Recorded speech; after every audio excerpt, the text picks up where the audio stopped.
Dear students, again as usual I am Navneel God from Tagore School Parbatsar, and today we are discussing about the letter E for the students of UKG classes. आज हम लोग discuss करने जा रहे हैं UKG class के students के लिए लेटर ई के बारे में. Dear parents, we have discussed many spellings which are related to different letters up to letter D. Letter D तक की बहुत सारी स्पेलिंग्स के बारे में हम लोग पिछले वीडियोज़ में डिस्कस कर चुके हैं. And I have told you already that the practice is most important thing according to students of class UKG. UKG class के स्टूडेंट्स के लिए जो प्रैक्टिस है वो सबसे इम्पोर्टेंट चीज़ है. There is not a big syllabus for the UKG class student, but the practice is most important here. यहाँ पर बहुत ज़्यादा बड़ा सिलेबस नहीं है यूकेजी क्लास के लिए, लेकिन जो प्रैक्टिस है वो सबसे इम्पोर्टेंट चीज़ है यूकेजी क्लास में. Because students have to achieve the procedure how to write the spellings and how to learn the spellings. क्योंकि स्टूडेंट्स को यहाँ यूकेजी क्लास में ये सीखना होता है कि कैसे स्पेलिंग्स को लर्न किया जाता है, कैसे स्पेलिंग को लिखा जाता है. मैं आपको बताना चाहूँगा, हर वीडियो में मैं बताता हूँ, स्पेशली यूकेजी क्लास का जब भी वीडियो बनाता हूँ मैं, तो एलकेजी क्लास से जब यूकेजी क्लास में स्टूडेंट आते हैं तो उनको केवल लेटर्स नॉलेज में होते हैं. वो अल्फ़ाबेट्स सीख करके यूकेजी में आते हैं. एलकेजी का जो सिलेबस है वो अल्फ़ाबेट्स होता है, यानी कैपिटल लेटर और स्मॉल लेटर. अगर हम जनरल लैंग्वेज में बात करें तो बड़ी ABCD और छोटी ABCD वो सीख करके यूकेजी क्लास में आए हैं. They did not learn the spellings in LKG class. LKG class में स्पेलिंग्स का जो मैटर होता है वो नहीं होता है. वहाँ पर केवल लेटर्स को वो सीखते हैं और लेटर्स सीख करके वो यूकेजी में आते हैं. यूकेजी क्लास में उनको वर्ड्स सीखने होते हैं. वर्ड्स का मतलब है स्पेलिंग सीखनी होती है. तो यहाँ पर हम लोग उनको बहुत सारी स्पेलिंग सिखाने की कोशिश करते हैं. यहाँ पर दोनों चीज़ें इंपॉर्टेंट हो जाती है, एक तो लिखवाना और एक पढ़ाना. तो पढ़ाने के लिए अगर किसी भी स्टूडेंट को सारी कैपिटल लेटर और स्मॉल लेटर यानी बड़ी ABCD और छोटी ABCD अगर किसी स्टूडेंट को आती है तो वो लेटर्स को रिकॉग्नाइज कर सकता है, यानी पहचान सकता है. यानी कि हम ये कह सकते हैं कि अगर किसी को बड़ी ABCD के अक्षर और छोटी ABCD के अक्षर सारे पहचानने आते हैं तो वो किसी भी स्पेलिंग को रीड कर सकता है, पढ़ सकता है. So first thing which is important is, पहली चीज़ जो इम्पोर्टेंट वो है कि वो अक्षरों को पहचाने, ठीक ढंग से वो पहचान सके कि कौन सा अक्षर है, उसको क्या प्रोनाउंस किया जाता है, क्या बोला जाता है. दोनों प्रकार की ABCD, बड़ी ABCD के लेटर्स और छोटी ABCD के लेटर्स, दोनों ही लेटर्स उसको रिकग्नाइजेशन करने की उसकी पोजीशन होनी चाहिए.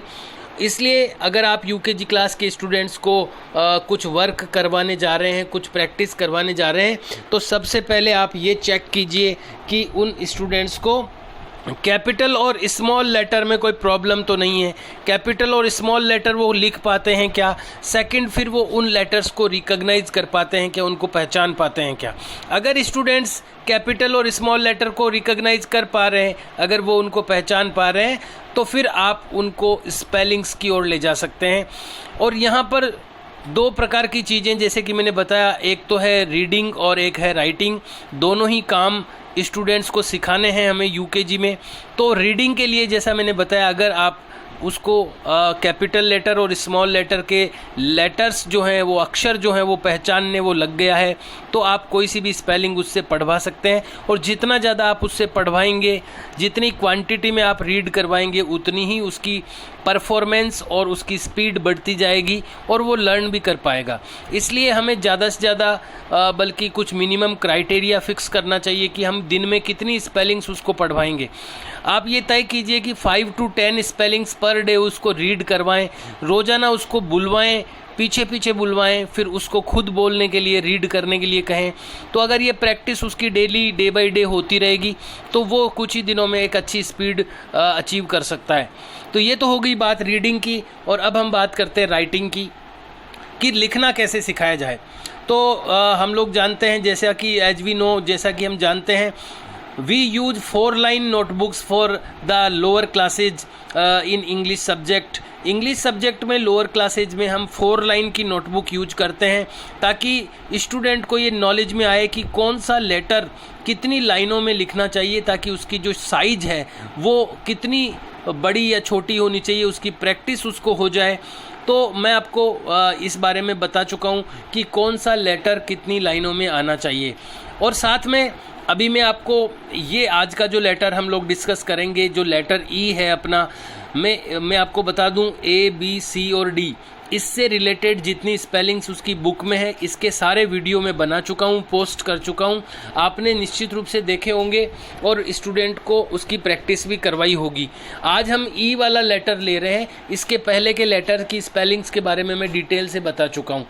तो आज हम लोग, और मैं फिर एक बार बता दूं, हमने इस बार जो बुक अप्लाई की है यूकेजी क्लास में इंग्लिश की, वो बहुत ही यूनिक बुक है, क्योंकि इतनी लार्ज क्वांटिटी में स्पेलिंग्स मिलना बड़ा टिपिकल रहता है। नॉर्मली बुक्स में 1 2 3 4 इतनी ही स्पेलिंग्स अवेलेबल हो पाती है, लेकिन यहाँ पर 9 स्पेलिंग्स अवेलेबल है 1 लेटर की। तो अगर हम मेहनत करते हैं, बच्चे से करवाते हैं, तो बच्चे की एक अच्छी वोकेबलरी बिल्टअप हो जाएगी, एक अच्छा शब्द ज्ञान उसका बन जाएगा, और वो एक अच्छी वोकेबलरी बिल्टअप करने में कैपेबल हो जाएगा, जो कि उसको आगे हेल्प करेगी आगे की क्लासेज में।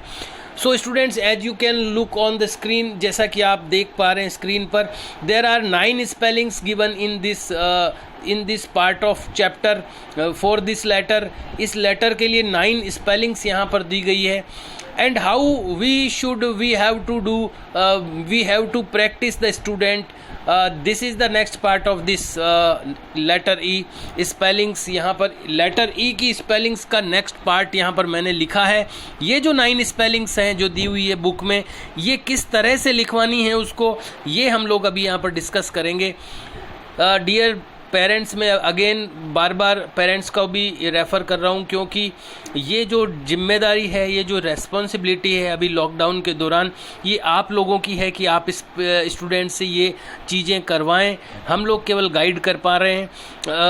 अगर ये स्टूडेंट अभी रेगुलर हमारे पास आते तो फिर हमारी ये रेस्पॉन्सिबिलिटी होती, लेकिन अभी जब हम लोग उनको डायरेक्टली सीधा नहीं करवा पा रहे हैं चीज़ों की प्रैक्टिस, तो ये काम अब आपको करना होगा अगर आप अपने बच्चे को ग्रो करना चाहते हैं। We are giving only the way in which you can practise the students. हम लोग केवल वो रास्ता बता रहे हैं जिस पर आप चलकर स्टूडेंट्स को प्रैक्टिस करवा सकते हैं। These are the 9 spelling of letter E. यहाँ पर हैं ये 9 स्पेलिंग्स जो लेटर ई की है। यहाँ देख पा रहे होंगे आप, सबसे हर एक जो स्पेलिंग है उसका फर्स्ट लेटर जो आपको दिख रहा है वो अपर 3 लाइन्स में दिख रहा है आपको, ऊपर की 3 लाइनों में, क्योंकि ये कैपिटल लेटर है। हर स्पेलिंग की फर्स्ट लेटर हम लोगों ने कैपिटल से स्टार्ट की है, तो यहाँ पर कैपिटल लेटर जो होता है वो अपर 3 लाइन्स में होता है। आपको भी ऊपर की 3 लाइनों में टच करते हुए हर स्पेलिंग का फर्स्ट लेटर लिखवाना है। The rest of letters are of small letters. यहाँ पर बाकी के जो लेटर हैं फर्स्ट लेटर के अलावा वो स्मॉल लेटर्स में से हैं, छोटी ABCD में से हैं। और यहाँ आप देख पा रहे हैं ई जो है वो कैपिटल होने के कारण अपर 3 लाइन्स में है, और वाई लोअर 3 लाइन्स में है, नीचे की 3 लाइनों में, और ई जो है वो मिडल 2 लाइन्स में है, यानी कि बीच की 2 लाइनों में। और जो लेटर जितनी लाइनों में मेंशन किया जाना है उतनी लाइनों में वो टच होना चाहिए, ये विशेष ध्यान में रखने की बात है। जैसे ई अगर कैपिटल है तो वो ऊपर की रेड लाइन पे भी टच होना चाहिए और थर्ड लाइन पे भी टच होना चाहिए। वाई जो है वो मिडिल लोअर 3 लाइन्स का है, तो मिडल द सेकेंड लाइन से वो भी वो टच होना चाहिए और फोर्थ रेड लाइन से भी वो टच होना चाहिए। ई जो है वो मिडिल 2 लाइन्स का है, तो दोनों मिडिल 2 लाइन्स में वो टच होना चाहिए। मोस्टली क्या होता है, स्टूडेंट्स कई बार या तो वो लाइन से बाहर निकालते हैं लेटर्स को या उनमें टच नहीं करते हैं, इससे उसकी प्रॉपर साइज नहीं आ पाती है और फिर वो जो हैंडराइटिंग है वो उतनी बेटर नहीं हो पाती जितनी होनी चाहिए। तो यहाँ पर हमें इस बात की ओर ध्यान देना है कि जो लेटर जितनी लाइनों का है उतनी लाइनों में वो टच ज़रूर हो, वो छोटा नहीं रहे और उससे बाहर नहीं जाए। एक्चुअली ये जो 4 लाइन की नोटबुक है ये इसीलिए यूज़ की जाती है ताकि उसकी जो लेटर की जो शेप है और साइज़ है वो प्रॉपरली सेट हो जाए, प्रैक्टिस हो जाए उसको। आगे जाकर के ये 4 लाइन की नोटबुक नहीं रहती है, अपर क्लासेज में फिर वो 4 लाइन की नोटबुक रिमूव कर दी जाती है, because the up to that level the practice of the size and shape of the letters will be completed, so the 4 line notebook will be removed at that level, क्योंकि तब उस level पर जाकर के ये जो शेप और size जो लेटर्स की है वो तब तक स्टूडेंट की इसकी एक प्रैक्टिस हो चुकी होती है कि कौन सा लेटर कितनी लाइनों यानी किस साइज और शेप का होना चाहिए। तो यहाँ पर ये बात विशेष ध्यान में रखने की है जब हम उनको रिटर्न प्रैक्टिस करवाते हैं कि कौन सा लेटर कितनी लाइनों का है, ये हम उसको प्रॉपरली लिखवाएं। और यहाँ पर बीच में उसका प्रोनंसिएशन आपको लिखवाना है और इधर इसका हिंदी मीनिंग भी आपको लिखवाना है। जैसा कि आप देख पा रहे हैं प्रोनंसिएशन और हिंदी मीनिंग दोनों ही मिडिल 2 लाइन्स में टच्ड हैं। बीच की 2 लाइनों में ये लिखे जाते हैं प्रोनंसिएशन यानी उच्चारण, और उसका जो मीनिंग है हिंदी मीनिंग अर्थ वो बीच की 2 लाइनों में लिखे जाते हैं। और इंग्लिश के जो भी लेटर हैं उसमें फर्स्ट लेटर कैपिटल अपर 3 लाइन्स में और बाकी के सारे लेटर अलग अलग लाइनों में, कोई मिडल 2 लाइन्स का होता है, कोई लोअर 3 लाइन्स का होता है। तो यहाँ पर जो मैंने आपको ये शो कर रहा हूँ, मैं आपको जो दिखा रहा हूँ, इसी के अकॉर्डिंग आपको लिखवाना है। जो लेटर यहाँ पर आपको जितनी लाइनों में दिख रहा है उतनी लाइनों में ही आपको इसको लिखवाना है। I am pronouncing the letters, और ये जो भी लेटर्स एंड वर्ड्स, ये जो भी वर्ड्स यहाँ पर दिए गए हैं मैं इनको उच्चारण कर रहा हूँ। इस तरह से आपको स्टूडेंट को भी उच्चारण करवाना चाहिए और उनको लिखवाना चाहिए। EYEI मीन्स आँख, EAR ईयर मीन्स कान, EAGLE ईगल मीन्स चील या बाज, EARTH अर्थ मीन्स पृथ्वी, EIGHT 8 means 8, ELBOW elbow means कोहनी, EXIT एग्जिट मीन्स बाहर, ENGINE engine means engine, ERASER eraser means साफ करने वाला। तो यहाँ पर ये जो मैंने अभी प्रोनाउंस किया है, इनको जो मैंने उच्चारण किया है इनका, इस तरह से आप भी उसको उच्चारण करवाइए। और एक दिन में ज़रूरी नहीं है कि आप सारी स्पेलिंग्स लिखवा लें उससे, पर डे आप 2 स्पेलिंग्स लिखवाइए। The turn of English will be come after 1 week. 1 week के बाद में टर्न आता है हर एक सब्जेक्ट का यूकेजी क्लास में, तो आप 1 वीक में आप ज़रूर एक बार ये सारी स्पेलिंग्स लिखवा लें उससे। और 1 वीक पर्याप्त है मुझे लगता है। अगर आप 2 या 3 स्पेलिंग्स भी पर डे, रोज़ाना की 2 या 3 स्पेलिंग्स भी लिखवाते हैं, लेकिन ध्यान रहे कि एक स्पेलिंग को ध्यान से आप चेक करें, गलत होने पर उसको इरेज करें, उसको हेल्प करें और एकदम प्रॉपरली जिन लाइनों में वो लिखा जाना चाहिए वो लिखें। जितनी स्पेलिंग्स वो पर डे लिख रहा है उतनी उसको ओरली भी उसको प्रैक्टिस करवाएं, उसको मौखिक रूप से भी बुलवाएं वो स्पेलिंग्स। फॉर एग्जांपल अगर 2 स्पेलिंग्स वो लिखता है, 2 स्पेलिंग्स स्टूडेंट अगर लिख पाता है अपनी नोटबुक में, तो आप वो 2 स्पेलिंग्स उसको 5 या 10 बार 5 to 10 टाइम्स उसको प्रोनाउंस करवाएं, अपने पीछे बुलवाएं, ताकि उसको एक तो ये पता चले कि मैंने जो लिखा है वो क्या लिखा है, दूसरा वो थोड़ा बहुत लर्न भी हो, माइंड में भी उसके आ जाए। तो यहाँ पर दोनों प्रकार की प्रैक्टिस उसको करवानी है, एक तो ओरल प्रैक्टिस भी और एक रिटन प्रैक्टिस भी। और जो भी प्रैक्टिस करवाएं उसमें प्रॉपरनेस का आप ध्यान रखें कि सही को जो भी चीज़ आप करवा रहे हैं वो सही तरीके से करवाएं। भले ही एक दिन में एक स्पेलिंग ही लिख पाए, लेकिन वो एक स्पेलिंग एकदम प्रॉपरली जितनी लाइनों में जो लेटर होना चाहिए उतनी लाइनों में लिखे। इस बात का ध्यान देते हुए उसको वो प्रैक्टिस करवाएं, तभी वो धीरे धीरे ग्रो करेगा और तभी वो धीरे धीरे उसके माइंड में आएगा कि हाँ ये लेटर इतनी लाइन में आता है, ये लेटर इतनी लाइन में आता है। तो आप लोग इस तरह की प्रैक्टिस ज़रूर करवाएंगे।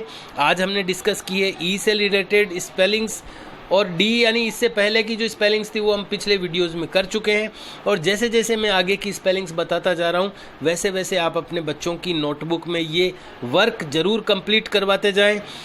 हर एक पेज में एक लेटर की 9 स्पेलिंग्स। जैसे अगर आप स्टार्टिंग से कर रहे हैं तो फर्स्ट पेज में ए से रिलेटेड 9 स्पेलिंग्स, सेकंड पेज में बी से रिलेटेड 9 स्पेलिंग्स, थर्ड पेज में D, A B C D E, इस तरह से हर पेज में हर एक लेटर से जुड़ी हुई 9 स्पेलिंग्स जो मैं बताता जा रहा हूँ। लिखने का तरीका भी मैं बताता जा रहा हूँ। उस तरह से आप उसका रिटर्न वर्क करवाते रहें और उसको ओरल प्रैक्टिस करवाते जाएं। ये अगर आप कर पाते हैं इन हॉलीडेज़ में, इन लॉकडाउन टाइम में, तो आप बहुत एक अचीवमेंट प्राप्त कर लेंगे अपना। आपका बच्चा जब स्कूल आएगा तो बहुत कुछ उसको पहले से आ रहा होगा, बहुत कुछ वो सीख चुका होगा और वो बहुत ही तेज़ी से ग्रो करेगा आगे के लिए। तो इसलिए अगर आप थोड़ा सा टाइम पे करते हैं अपने बच्चों के लिए तो आप बहुत कुछ कर पाएंगे और करवा पाएंगे। So I hope you will make practices to the students so that they will grow very well after opening the school. मैं आशा करता हूँ कि आप ज़रूर ये प्रैक्टिस करवाएंगे ताकि स्कूल ओपन होने के बाद में वो बहुत ही अच्छी तरह से ग्रो करें। Dear students and parents, we will meet in the next video. Till that, see you and bye.